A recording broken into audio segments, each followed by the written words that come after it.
Welcome back. I know it's been a long time since I've actually uploaded any kind of content on here. However, it has been the most stressful 2 months of my life. Getting married, moving house, doing loads of work on the house. So my time has just been absolutely spent doing all that. However, unfortunately, just to add even more stress to the mix, the Jaguar has decided to go wrong. And I'm pretty sure it's going to need one of these.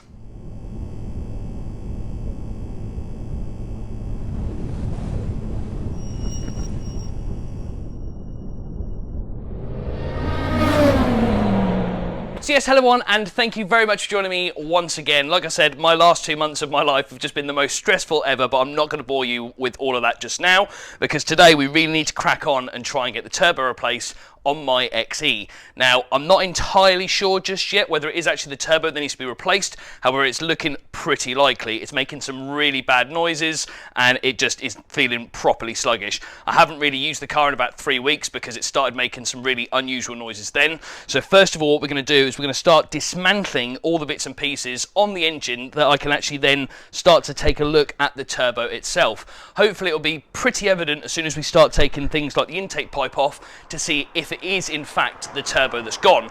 Now, if it's not, then it could be something as straightforward as a boost pipe. However, I'm pretty certain it is going to be the turbo. So what we're going to do is, like I said, start taking everything off and then we'll give it a good inspection and we'll go from there. However, I have got all the bits sat here waiting for it if it is the turbo that's gone. So one way or another, hopefully we're going to be leaving this workshop with this car back in working order.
Okay, so as you saw, this thing is completely mullered and I'm really happy that I've managed to pick up a second-hand turbo so that I can actually get this thing replaced. There is so much shaft play here. It's probably not far off from actually having a catastrophic failure and all these parts starting to get chewed up into the engine. So I'm super fortunate that I did just park the car up when I did and didn't continue driving it, because that really would have caused a catastrophic engine failure. Now, unfortunately, there was one bit of bad news that I've done whilst taking this engine off.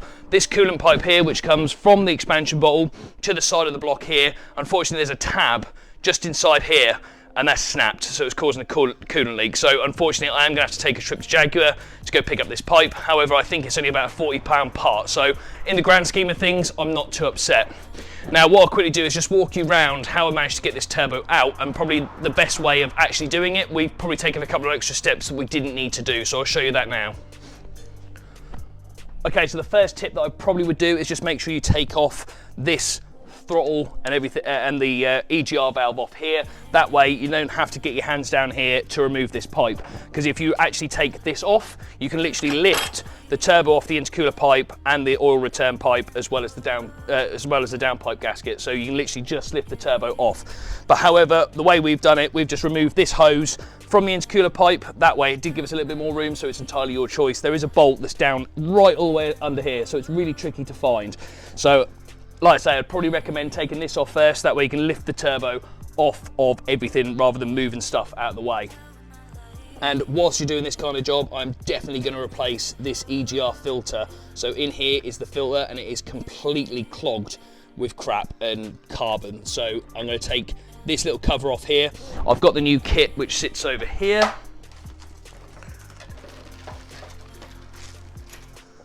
So I've got the new gasket and I've got the new filter there. So basically, if we take off these bolts here, this top piece comes off, and then we can just replace this, and then that's going to be the EGR nice and clean.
Okay, so I went to Jag and picked up the new replacement coolant hose that I'd snapped. Fortunately, this was only £11.80 including VAT, and it got delivered the very next day, so that was a real good touch.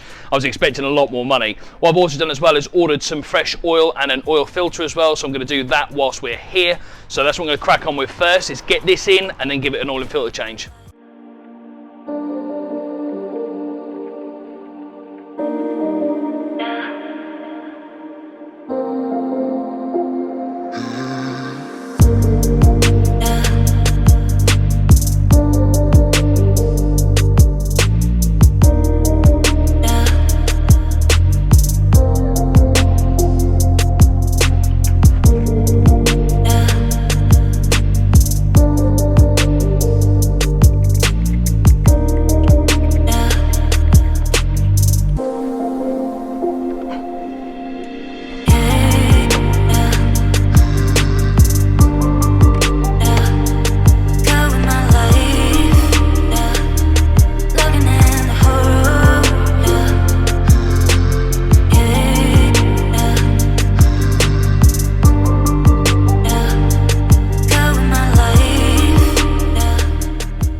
Okay, so with that coolant pipe now replaced, it is time to put in some fresh oil and a fresh oil filter.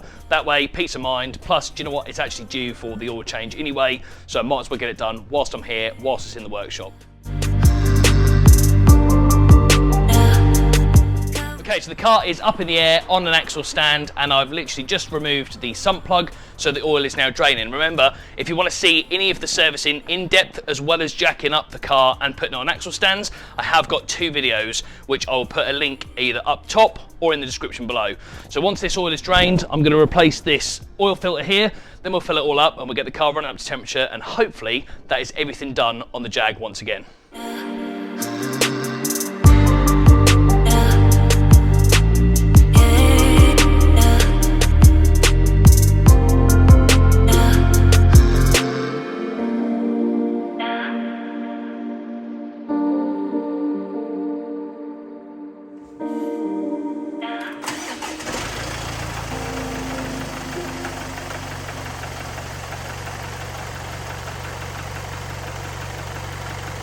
Okay, so there we go. That is job done on the turbo replacement on this XE. Now, obviously, that was my first time replacing the turbo on one of these, and to be honest, it wasn't a bad job at all. And now that I've done it before, if I was to do it again, I really don't think it would take me that long. Plus, you don't have to mess around with the intercooler pipe. I know that now. Obviously, you also best replace the EGR filter whilst you were there, like I did, because literally you're taking everything off anyway. It's another 6 bolts, and for the sake of, I think it was 17 quid for the kit, for the EGR kit, it really does make a world of difference. So this thing is basically fit for the bin. I mean, this really is in bad condition, so that really is fit for the bin. So that is it for this week. Thank you very much for watching, and I'll see you in the next one.